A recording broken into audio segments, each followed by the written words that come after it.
All right, 7th grade, for our warm-up today, what we're going to do is we're going to continue to work on just the sketching of our Zentangle design using pencil and rulers or shape tracers. Now, a couple things. I want you to look for within your design patterns that are small and detailed, okay? So if we have something that is small and detailed, it involves a lot of really, really small lines and areas, okay? Maybe it looks something kind of like this, where it's just all of these lines and these areas and these things that are doing different things and they're going every direction. So small, lots of detailed lines, okay? So I do want some patterns that have these small detailed parts. I also want patterns, so I think within my design, this would be an example of a small detailed pattern, and I could use more of those. So I do want some that are this. I also want some that are simplified, okay, or big and bold, okay, that have more open areas, okay, that are less detailed, okay. So just think of something that looks like that, okay. That would be something that is simplified, that is open, that would be big and bold, okay, eventually, all right.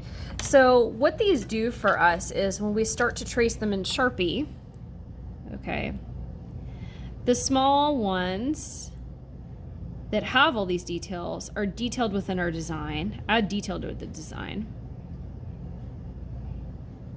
Okay, and then these simplified ones add for us really nice areas of contrast.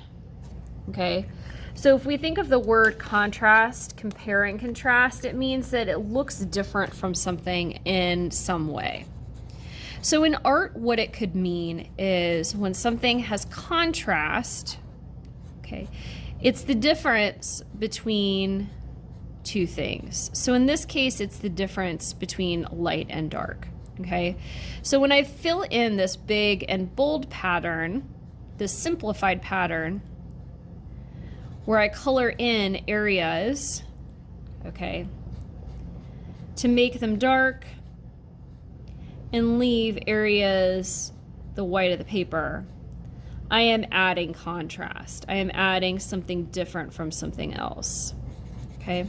So you can see what the big and bold patterns can do for your design, okay, versus the small and intricate. I think both need to come together in your Zentangle, okay? So first things first, you're going to continue with sketching, all right? So I'm gonna add one more big and bold pattern to mine, okay? And then I'm gonna add a small and intricate one. So feel free to sketch along with me.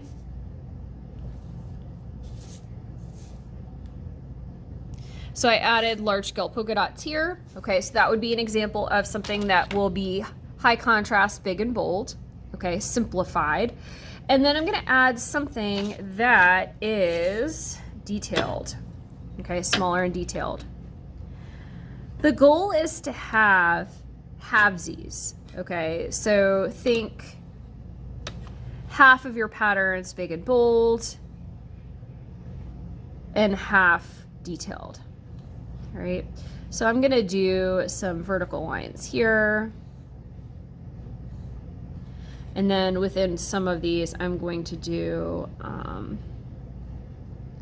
some really small horizontals, every other one.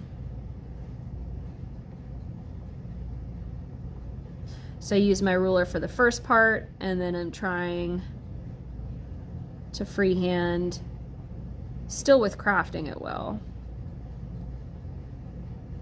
Second part, okay? So see how this is becoming a little bit more detailed.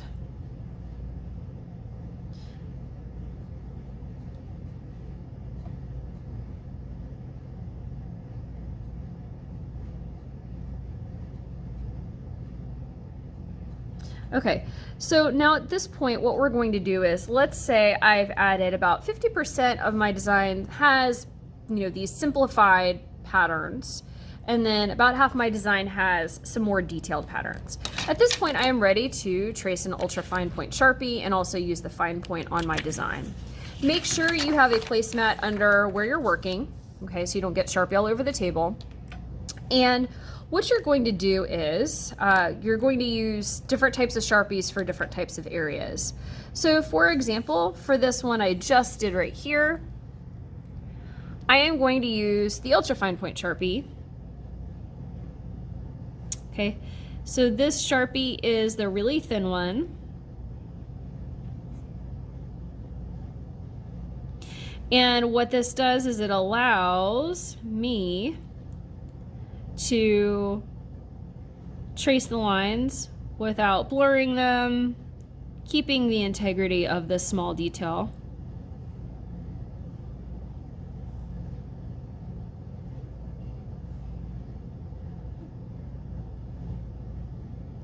Okay, so you can see how nice that's looking right now. I'm not going to bore you with the rest, okay?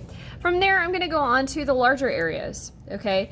And so for these larger areas, I want to, for my bigger and bolder simplified pattern designs, I want to add contrast, okay? So I'm going to think about what area I want to fill in with black and what area I want to keep white, okay? So in this case, I'm actually going to do my background black.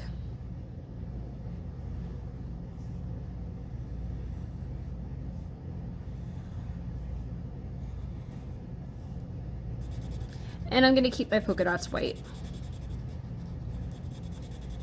And anytime you're filling in an area on your paper, again, you want to make sure that that placemat's behind you.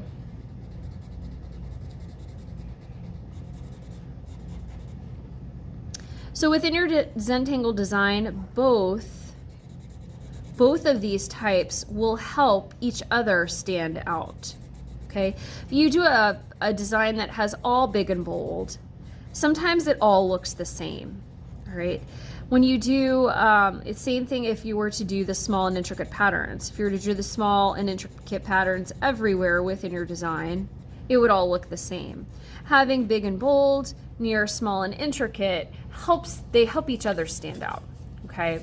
So within your design, first start by figuring out where you're going to add big and bold patterns, okay, and your small and intricate patterns. Okay, then trace in the appropriate Sharpie. Okay, for small areas, you're going to use the Ultra Fine. Okay, for larger areas, you're going to use just the regular fine tip. Okay, and always make sure that you're working on your placemat.